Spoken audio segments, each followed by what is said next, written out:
Ang mabuting balita ng Panginoon ayon kay San Mateo.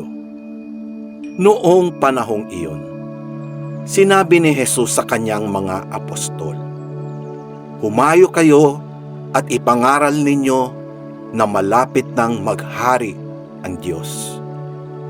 Pagalingin ninyo ang mga may sakit at buhayin ang mga patay. Pagalingin ninyo ang mga ketongin at palayasin ang mga demonyo. Yamang tumanggap kayo ng walang bayad, magbigay naman kayo ng walang bayad.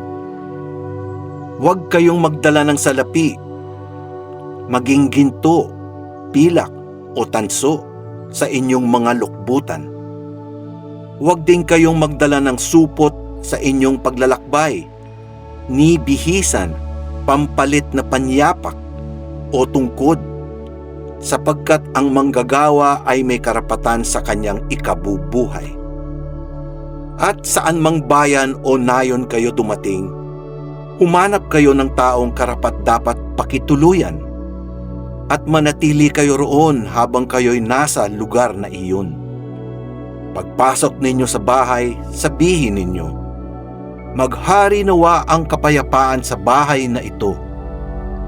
Kung karapat-dapat ang mga tao sa bahay na iyon, panatilihin ninyo sa kanila ang inyong bati.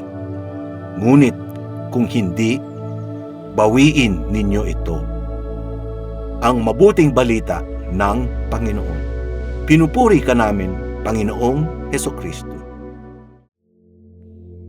Pagpasok ninyo sa bahay, sabihin ninyo, "Maghari nawa ang kapayapaan sa bahay na ito." Maaalala natin na noong si Kristo ay muling nabuhay at napakita sa kanyang mga alagad, ang una niyang ibinigay sa kanila sa kanyang pagbati ay ang handog ng kapayapaan. Sa pagdiriwang ng banal na misa, bago natin tanggapin si Jesus sa banal na komunyon, ang bawat isa ay nagbibigayan din ng kapayapaan. Kung nasaan ang kapayapaan, ay naroon din si Jesus.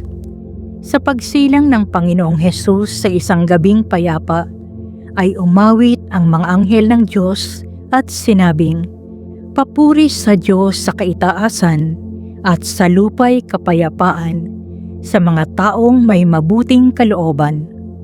Ito ang pangarap at layunin ng Diyos para sa mundo at sa lahat ng mga tahanan sa pagsusugo niya sa kanyang bugtong na anak. Ito rin ang dapat na maging laman ng pangangaral ng mga alagad na isinugo upang ihatid ang mabuting balita ng kaharian ng Diyos. Sa pagdarasal natin upang humingi ng biyaya ng kapayapaan para sa mundo, mainam na hingin din natin sa Diyos ang biyaya na gawin tayong mga instrumento at daan ng kapayapaan para sa ating kapwa.